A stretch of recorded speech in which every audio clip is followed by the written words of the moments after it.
நீங்கள் பார்க்கும்போது நினச்சிட்டு இருப்பீங்க என்னடா சித்ரா வந்து புதுசாக ஒரு கிச்சனில் இருக்காளே அப்படின்னு சொல்லிட்டு. இது புது கிச்சன் இல்லை, உங்கள் எல்லாருக்கும் பரிச்சயமான ஒரு கிச்சனில் தான் நான் இருக்கேன்.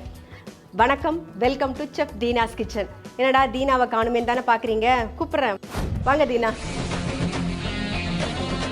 வணக்கம் வணக்கம். ஃபர்ஸ்ட் வந்து கிச்சன்ல இருக்கேனா இல்ல நான் தான் வந்து செஃப் தீனாஸ் கிச்சனுக்கு வந்திருக்கேன். ஓகே, ரொம்ப ஃபர்ஸ்ட் வந்து வணக்கம். உங்களுக்கு வந்து கங்க்ராச்சுலேஷன்ஸ். நீங்க வந்து யூடியூப் ஸ்டார்ட் பண்ணி 7 இயர்ஸ் முடிஞ்சு இப்போ 8th இயர்ல வந்து அடி எடுத்து வைக்கிறீங்க. கங்க்ராச்சுலேஷன்ஸ். ரொம்ப நன்றி. இதே மாதிரி அடுத்தடுத்து படிக்கட்டு ஏறி போயிட்டே இருக்கணும். கண்டிப்பா. Thank you so much. சித்ராமா பற்றி நான் சொல்ல வேண்டிய அவசியமே இல்லை, எல்லாருக்குமே தெரியும். எங்களுக்கு வந்து அஸ்திவாரம் போட்டது பார்த்தீங்கன்னா சித்ராமா தான். நாங்கள் யூடியூப் ஆரம்பித்து அதுக்கப்புறம் ஃபஸ்ட்டு மேடமோட வீட்டுக்கு போயிட்டு தான் அங்கே தான் ஒரு ஷெஃப் தீனாஸ் கிச்சனை வந்து லைவ் பண்ணுவோம் நம்ம. அங்கே போகும்போது பார்த்தா ஷெஃப் தீனாஸ் கிச்சன் ஒரு நான் ஆரம்பிச்சிட்டு நிறைய பேர் தெரிய ஆரம்பிச்சது. அதுக்கு அஸ்திவாரம் போட்டது நீங்கள் தான். ரியலி ரொம்ப நன்றி. அது மட்டும் கிடையாது, உங்களோட உழைப்பு ரொம்ப ஜாஸ்தி, அதுதான் சொல்லணும் நாம. இல்லை, அன்றைக்கி கரெக்டாக வந்து நீங்கள் முரளி சார்லாம் வந்து வழி காட்டி அப்படி கரெக்டாக தெளிவாக சொன்னதுனால நீங்கள் கரெக்டான ஒரு ரோலில் வந்துட்டு இருக்கோம். கரெக்டாக ஃபாலோ பண்ணிட்டு வரீங்க. ஆமாம், தேங்க்யூ ஸோ மச். ஸோ இன்றைக்கி நம்ம என்ன பண்ண போகிறோம்? ஆக்சுவலாக வந்து நம்ம பொங்கலுக்கு கொத்து பண்ணுவாங்க இல்லையா? நீங்கள் சிதம்பரம் கொத்து பண்ணிருப்பீங்க, கும்பகோணத்துலேயும் கொத்தெல்லாம் பார்த்துருப்பீங்க, பண்ணியிருப்பீங்க. புதுசாக கத்திரிக்காயில் சுட்டு பண்ணுவாங்க, அப்புறம் வறுத்து பொடி பண்ணி பண்ணுறது, வெறும் பொடியை மட்டும் போட்டு பண்ணுறது, இது எல்லாமே பார்த்துருப்பீங்கல்ல. இன்னைக்கு வந்து எங்கள் மாமியாரோட ஸ்டைலில் ஒரு கொத்து ஒன்று பண்ண போகிறோம். ரொம்ப சிம்பிளாக இருக்கும்.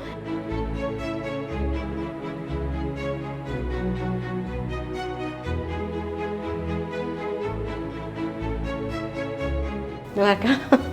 First class recipe. இது பார்க்க பச்சை மிளகா காரம் மட்டும்தான். ஓகே. பொங்கலுக்கு நீங்க கொஞ்சம் நீர்க்க தான் இருக்கும். ஏன்னா பொங்கல்ல ஆல்ரெடி பருப்பு இருக்கு இல்லையா, அதனால நமக்கு பருப்பு போட வேண்டிய அவசியம் கிடையாது. அது அப்படியே மிக்ஸ் பண்ணி சாப்பிடும்போது அந்த புளி அந்த பச்சை மிளகா, இஞ்சி, அதோடைய வாசனை, அந்த காரம் எல்லாம் இறங்கி இருக்குமா. ஸோ மிக்ஸ் பண்ணி சாப்பிடும்போது நல்லா டேஸ்டா இருக்கும். அப்புறம் நம்ம தோசை வாத்துட்டு இந்த புளியா தோசை அப்படின்னு சொல்லுவோம், புளிக்காத தோசை வைப்பாங்க இல்லையா.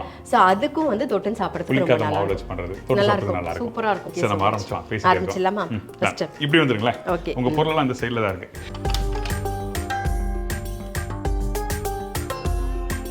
இப்போ நம்ம வந்து அடுப்பை ஆன் பண்ணிட்டு சட்டி வச்சு அதில் நல்லெண்ணெய் விட்டுருக்கோம்.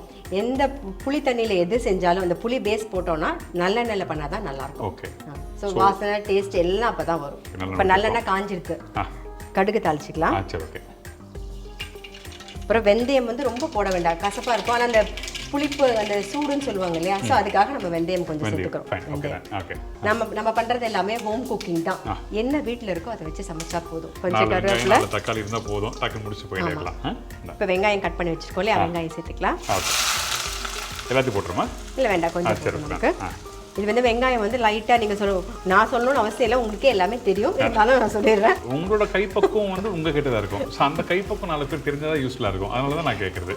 கண்ணாடி மாதிரி வதங்கினா போதும். கண்ணாடினா ஒரு 30% பக்குவத்துக்கு. சரி, ஓகே. அப்போ வெங்காயம் வதங்கட்டும். இப்போ வெங்காயம் பாருங்க, இன்னும் கண்ணாடி பதத்துக்கு வரல. ஸோ இந்த ஸ்டேஜில் நம்ம வந்து பச்சை மிளகா சேர்த்துக்கலாம். பச்சை மிளகா நான் வந்து ஒரு 4 பச்சை மிளகா எடுத்திருக்கேன். ஸோ காரம் வந்து சில பச்சை மிளகா காரமாக இருக்கும், சிலது கொஞ்சம் கம்மியாக இருக்கும். அதெல்லாம் அவங்களுக்கு தகுந்த மாதிரி பார்த்து போட்டுக்கலாம். முன்ன பின்ன இருக்கணும், பார்த்து பண்ணிக்கலாம். சரி, ஓகே. அந்த பக்குவம் பொடிசை கட் பண்ணி போடலாம். இந்த மாதிரி பொடியா இருக்கும். சரி, ஓகே. அதாவது 1/2 கட் பண்ணிட்டு நல்லா பொடிசை கட் பண்ணிங்க, அதை அப்படியே போடலாம். பச்சை மிளகா ஃபுல்லாகவே போட்டுடலாம். சரி, ஓகே. அதே மாதிரி இந்த ஸ்டேஜில் நம்ம இஞ்சியும் போட்டுருவோம். ஓகே. இஞ்சி வந்து பாருங்க இந்த மாதிரி பொடியாக கட் பண்ணிக்கணும். ஓகே. ஸோ இந்த இஞ்சி முக்கியமாக வந்து என்ன காரணம் இதில் போடுறதுக்கு? இஞ்சி பச்சை மிளகா தான் இந்த கொசுக்கே டேஸ்ட். நான் இதில் போடுறேன். நல்லா பொடிசா. ஓகே தான். இதை நல்லா அப்படியே அந்த கண்ணாடி பக்கத்து வதக்குறோம். பார்த்தீங்கன்னா தெரியும், நம்ம போடும்போதே ஒன்று அப்படியே கண்ணாடி பதத்துக்கு வந்துட்டு பாருங்க. வெங்காயமும் ரைட்டு, பெருங்காயமும் போட்டுடலாம். நம்ம பெருங்காய பொடி சேர்த்துக்கலாம். கட்டி பெருங்காயம் இருந்தது அப்படின்னா கட்டி பெருங்காயம் போட்டுக்கலாம். நம்ம அப்போ எண்ணெயில் தாளிக்கிறோம் இல்லையா, கடுகு வெந்தயம், அப்போ அந்த சமயத்தில் கட்டி பெருங்காயம் சேர்த்துக்கலாம். இல்லைன்னா நம்ம வந்து பொடி சேர்த்துக்கலாம். பெருங்காயத்தை சேர்த்துறோம். இப்போ நம்ம வந்து மஞ்சள் பொடி போட போகிறோம். இந்த வெங்காயம், இஞ்சி, பச்சை மிளகா இந்த பக்கம் போதுமா? அது போதும். இதை கட்டி பக்கம் மஞ்சள் பொடி சேர்த்துலாமா? சரி, ஓகே. இந்த ஸ்டேஜ்ல கொஞ்சம் மிக்ஸ் பண்ணிடுங்க. நான் மிக்ஸ் பண்ணுவா? பண்ணிடுங்க. ஓகே. கத்திரிக்காய் சேர்த்து நம்ம வந்து 1/2 கிலோ கத்திரிக்காய் எடுத்துருக்கோம் இல்லையா, அதில் வந்து ஒரு நல்ல பெரிய வெங்காயம், ஒரு வெங்காயம் நிறைய வேண்டாம், கத்திரிக்காய் கொஞ்சம் கூட இருக்கும்போது நல்லா இருக்கும். சரி, ஓகே. அது ரொம்ப வதங்கினாலும் நல்லா இருக்காது, அந்த கலர்லாம் மாறி போயிடுதுன்னு வச்சுக்கோங்க. அந்த ஒரு தீஞ்சா மாதிரி வதக்கினா டேஸ்ட் மாறிடும். சரி, ஓகே. எல்லாமே வந்து அந்த போடுற விதத்துலேருந்து இருக்கு. அந்த ஒவ்வொரு ஸ்டெப்பாக போடுறோம் இல்லையா, அதுலேருந்து நமக்கு டேஸ்ட் கிடைக்கும். கரெக்டாக சொன்னீங்க. இதில் கொஞ்சம் உப்பு போட்டுப்போமா? போடுங்க கத்திரிக்காய்க்கு. சரி. கொசு சொல்லும்போது நான்லாம் பார்க்கும்போது பாசிப்பருப்பு போட்டு தான் சாப்பிடுவோம். இதே கத்திரிக்காய் கொசுலே சும்மா தனியா, கடலைப்பருப்பு, வரமிளகா அதெல்லாம் வறுத்து போட்டு பண்ணுவாங்க. அதுவும் நல்லா இருக்கும். இப்போ வந்து கத்திரிக்காய் கொஞ்சம் கத்திரிக்காய் சீக்கிரமா வதங்கிடும், கொஞ்சம் வதங்கட்டும். ஓகே. ஸோ வதங்கின பிறகு அப்புறம் என்ன பண்ணுறோம்? புளித்தண்ணி சேர்க்க போகிறோம். ஓகே. ஸோ இந்த கத்திரிக்காய் நம்ம போட்ட பிறகு அந்த கத்திரிக்காய் எப்படி எந்த பக்குவத்தில் வந்த பிறகு புளித்தண்ணி சேர்க்குறோம்? லைட்டாக வெந்துட்டோம், ஏன்னா புளித்தண்ணிலே கொஞ்சம் வெந்துடும் இல்லையா, கொதிக்கும் போது சேர்ந்தாப்புல வரும். அதனால கொஞ்சம் வெந்ததுக்கு அப்புறம் நம்ம சேர்த்து அதாவது ஒரு அரை வேக்காடுக்கு அப்புறம் சேர்த்து. சரி, ஓகே. இப்போ பாருங்க, கத்திரிக்காய் வந்து ஆல்மோஸ்ட் நல்லாவே வெந்துடுது. நம்ம பேசி கத்திரிக்காய் ரொம்ப நேரம் வேக வச்சுட்டோம். நல்லா வெந்துருச்சு. இந்த கடலை காட்டுங்களேன், வீட்டில் பண்ணுறவங்களுக்கு ஈஸியாக இருக்கும். ஆமாம், நீங்க அந்த கத்திரிக்காய் வந்து அரை வேக்காடு தான் இருக்கணும். ஆமா, அதுக்கு மேல அதுக்கு ஒன்றும் இல்லை, நம்ம புளி தண்ணி விடும்போது கொதிச்சு வரணும் இல்லையா, அதுக்காக சொன்னது. இப்போ இப்படி வெந்தாலும் ஒன்றும் பிரச்சனை இல்லை, கூட வெந்து போயிடுதுன்னு சொல்லி யாரும் பயப்படலாம் வேண்டாம், நன்னாவே வரும் இன்னுமே. இப்போ எல்லாம் சேர்ந்தாப்புல இருக்கு பாருங்க. ஓகே. நீங்க இந்த பொங்கலோட தொட்டு சாப்பிடும்போது சேர்ந்தாப்புல இருக்கும், தனித்தனியா இருக்காது, நல்லா இருக்கும். அந்த வெங்காயம் அந்த இஞ்சி எல்லாம் டுகெதர் எல்லாமே சேர்ந்தாப்புல இருக்கும். இப்போ வந்து புளி தண்ணி சேர்த்துலாமா? சரி, ஓகே. நம்ம வந்து ஒரு லெமன் சைஸ்ல புளி கரைச்சி வச்சிருக்கோமா, அப்படி சேர்க்கலாம். புது புளி யூஸ் பண்றதுக்கும் பழைய புளி யூஸ் பண்றதுக்கும் இன்னொரு ஒரு பக்கம் இருக்கும். சிலது வந்து இப்போ பார்த்தீங்கன்னா சில புளி ரொம்ப புளிப்பா இருக்கு, சிலது வந்து நார்மலா இருக்கு. நான் வந்து கலருக்காக தான் மெயினா சொல்றது. அந்த கருப்பா இருக்கும்போது அந்த கலர் வந்து நல்லா வர மாட்டேங்குதுல, ஒயிட் புளியா இருக்கும்போது அது பார்க்கும்போது கலர் நல்லா இருக்கு. ஆனா டேஸ்ட் எது கொடுக்கும்? எல்லாரும் சொல்றது பழைய புளி தான், நானா புது புளி தான் நிறைய யூஸ் பண்றேன். சரி, ஓகே. புளி தண்ணி சேர்த்துட்டோமா?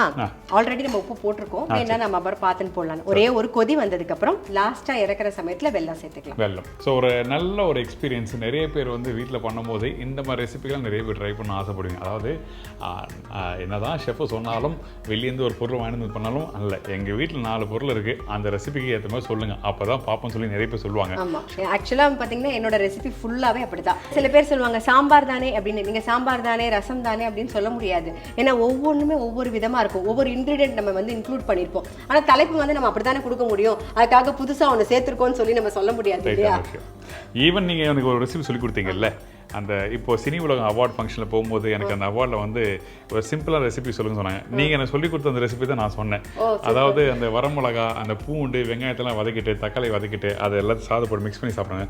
அந்த ரெசிபி பார்த்தது வந்து பார்த்தீங்கன்னா கிட்டத்தட்ட நிறைய பேர் வந்து அவங்க ரீல்ஸ் பண்ணி பண்ணுறாங்க. டேஸ்டாக இருக்கும், பண்ணவங்களுக்குலாம் தெரிஞ்சிருக்கோம் இவ்வளோதான் இருக்கா அப்படின்னு சொல்லி. ஆமாம், அந்த கிரெடிட் எல்லாமே உங்களுக்கு தான் போகும். அந்த ரெசிபி இங்கேருந்து தான் நான் எடுத்து நான் டக்குன்னு மேடம் தான். Thank you so much. சரி, ஓகே. இப்போ நல்லா கொதிச்சு அடுத்த ஸ்டேஜ் பார்க்குறோம். ஒரே இன்னும் கொஞ்சம் கொதிக்கட்டும். சரி, ஓகே. நான் சொன்ன மாதிரி பார்த்தீங்கன்னா உங்களுக்கு தெரியும், அது ரொம்ப தண்ணியாவும் இருக்காது, ரொம்ப வந்து திக்காவும் இருக்காது. ஓகே. அப்ப பிசைஞ்சு சாப்பிடும்போது நமக்கு டேஸ்ட் நல்லா வரும். சோ அப்ப நான் என்ன பண்றேன், சைடுல பொங்கல் ரெடியா வச்சிருக்காங்க, அது அப்படியே உங்களுக்கு அப்படியே தட்டுல போட்டு வந்துறேன். நான் வேகட்டும், அதுக்கு அப்புறம் பார்க்கலாம்.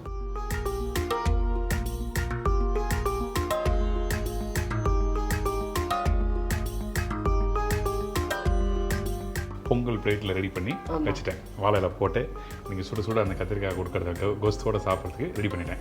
பொங்கல் ரெடி ஆயிடுச்சு. இப்போ லாஸ்ட் ஸ்டெப் தான் வந்து நம்மளுடைய குட்ஸ். இப்போ பாருங்க, நான் சொன்ன மாதிரி நல்லா கொதிச்சிருத்தா, அந்த புளியோட பச்சை வாசனை போகணும், அதான் ரொம்ப முக்கியம். சரி, ஓகே. பாருங்க நல்லா இந்த மாதிரி கொதிச்சிருக்கு. நான் சொன்ன மாதிரி இருக்கா, செமி சாலிடா இருக்கும், ரொம்ப தண்ணியாவும் இருக்காது, ரொம்ப திக்காவும் இருக்காது.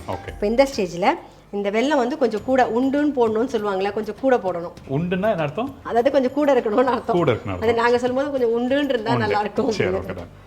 இந்த இடத்துல அந்த வெல்லம் போடுறதுக்கு வந்து அந்த டேஸ்ட் என்ஹான்ஸ் பண்ண மட்டும் தான் அந்த இடத்துல வெல்லம் போடுறோம்.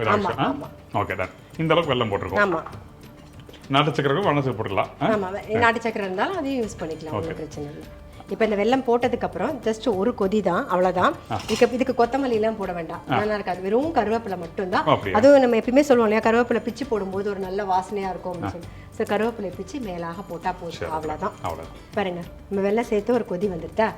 ஸோ ரொம்ப சிம்பிள். ஏன் கொத்தமல்லி போட சொல்லி சொல்றீங்க, என்ன காரணம்? இல்லை, இந்த கொத்துக்கு கருவேப்பிலை தான் வாசனை, கொத்தமல்லி வேண்டாம். கொத்தமல்லின்னு போடும்போது உங்களுக்கு வேற டேஸ்ட் வரும். இப்போ ரசம் பண்ணா ஓகே, நம்ம வேற ஏதாவது பண்ணும்போது அது கிரேவிலாம் பண்ணும்போது ஓகே, பட் இந்த கொத்துக்கு கருவேப்பிலை தான். கருவேப்பிலை தான் main.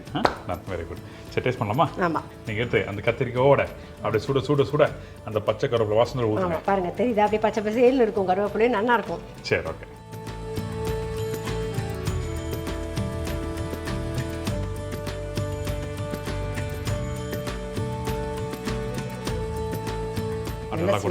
பொங்கலோட goods. Thank you.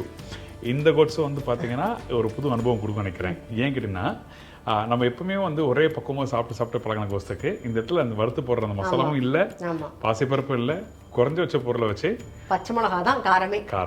Very good. சாப்பிடலாமா? கண்டிப்பா. அந்த கத்திரிக்காவும் 1-2 அப்படி முழுசாவே இருக்கு.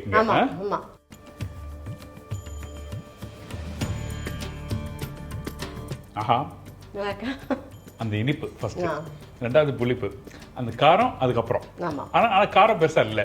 இன்னொரு பச்சை மிளகா இன்னும் 2 பச்சை மிளகா கூட நம்ம போட்டுக்கலாம். Very good, first class recipe. அதாவது பெரும்பாலும் நம்ம வீட்டில் எல்லாரும் என்ன பண்ணோம்னா அந்த பொங்கலுக்கு வந்து தேங்காய் சட்னி அப்படியே சாம்பார், ஆனால் இந்த மாதிரி ரெசிபி ட்ரை பண்ணி பார்த்தா விட மாட்டாங்க. ஆமாம், கெஸ்ட் வரும்போது நீங்கள் சாம்பார் வைக்கணும்னா பருப்பெல்லாம் வேக வைக்கணும், அதெல்லாம் ஒன்றுமே கிடையாது. அது பேசிட்டு இருக்க நேரத்துக்குள்ளே பண்ணி முடிச்சிடலாம் நம்ம. ரொம்ப சிம்பிள், ஆனால் விரும்பி சொல்லுவாங்க. Thank you so much. நான் அப்பயே கேட்கணும்னு வச்சேன், தக்ஷாக்கு கெவினுக்கும் வந்து ஃபர்ஸ்ட் வந்து அந்த பொங்கல் டைம் இருக்கும்போது தக்ஷாக்கு நீங்கள் கொடுத்தீங்க. இப்போ ஸ்டில் எப்படி பண்ணிட்டு இருக்கீங்க? நல்லா போயிட்டு இருக்கு. ஆக்சுவலாக எங்களோட ஷாப்போட பேர் வந்து அப்பவரணம். இது நான் பண்ணல, என்னோட பையன் தான் பண்ணிட்டு இருக்கான். இதில் பார்த்தீங்கன்னா வந்து நீங்கள் காட்டன் சாரீஸ்லேருந்து ஹேண்ட்லூம் பட்டு வரைக்கும் எல்லாமே இருக்கு நம்மகிட்ட. இப்படி வரவும் எப்படி கான்டாக்ட் பண்றாங்க? அப்பவரணம்னு ஒரு இன்ஸ்டாகிராம் வச்சிருக்கோம். ஆமா, பேஜ் வச்சிருக்கோம். பட் அதுல பெருசா ஆட் பண்றதை விட யூடியூப்ல நிறைய வந்து வீடியோஸ் போடுறோம்ல, அதுல ஆன்லைன் தான். இப்போ வரைக்கும் ஆன்லைன் சாரி ஷாப் தான் அது. ஃபோன் பண்ணிட்டு வருவாங்க. ஃபோன் நம்பர் இருக்கா? இருக்கு, நம்பர் கொடுங்க. 7305951545. இங்க பாத்தீங்க, உங்களுக்கு தெரியுமா தெரியல, எல்லாம் காலி பண்ணிட்டேன். சூப்பராக இருக்குது, ரியலி தேங்க்யூ. அதே மாதிரி நம்ம வீட்டில் வந்து அம்மா, அக்கா, பாட்டி மேலே எல்லாருக்கும் ஏதோ ட்ரெஸ் தரணும் அப்படின்னு நல்ல ஒரு சாரீஸ் வேணும்னா நீங்கள் கண்டிப்பாக காண்டாக்ட் பண்ணலாம், அந்த நம்பர் மூலியம். தேங்க்யூ. இன்னொரு விஷயம் என்னன்னா, சில பேர் வெளிநாட்டில் இருக்காங்க இல்லையா, அவங்க வந்து ஆர்டர் பண்ணணும் அப்படின்னு நினச்சா காலங்காத்தாலே வந்து ஒரு 6 மணிக்கே வந்து எங்களுக்கு மெசேஜ் அனுப்பிச்சிருவாங்க. அனுப்பிச்சிட்டாங்கன்னா நாங்கள் உடனே மெசேஜ் அனுப்புறதுனால எங்கள் அம்மாக்கு இன்னைக்கு பர்த்டே ஒரு 7 மணிக்குள்ளே போய் சேர்ந்துருமா அப்படி அவங்களுக்கு ஒரு சர்ப்ரைஸ் கொடுக்கறது தானே, நாங்கள் உடனே அனுப்பிச்சிடுவோம். ரொம்ப நன்றி.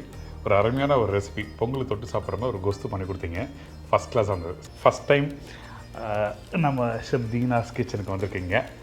வெறும் கையோடு அனுப்பக்கூடாது இல்லை, நம்ம வீட்டுக்கு வந்திருக்கீங்க. ரொம்ப ரொம்ப நன்றி, தேங்க்யூ ஸோ மச்.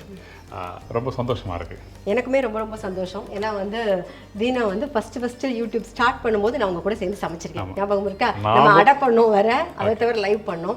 அதை தவிர இப்போ வந்து நீங்கள் 7th இயர் முடிஞ்சு 8th இயர் என்டர் ஆறீங்க. இப்போ உங்க கூட சேர்ந்து இன்னொரு ரெசிபி தீனாஸ் கிச்சனில் பண்ணுறோம். அப்போ என்னோட கிச்சனில் பண்ணுறோம், இப்போ நம்ம இங்கே பண்ணுறோம். ரொம்ப சந்தோஷம். அப்போது நம்ம சேனல் ஆரம்பிக்கும் பார்த்தீங்கன்னா 100 பேர் 150 பேர் சம்திங் இருந்தாங்க, அவ்வளோ பேர் தான் இருந்தாங்க. இப்போ வந்து 3 மில்லியன் தாண்டி நிறைய போகணும், நிறைய நீங்கள் சாதிக்கணும்.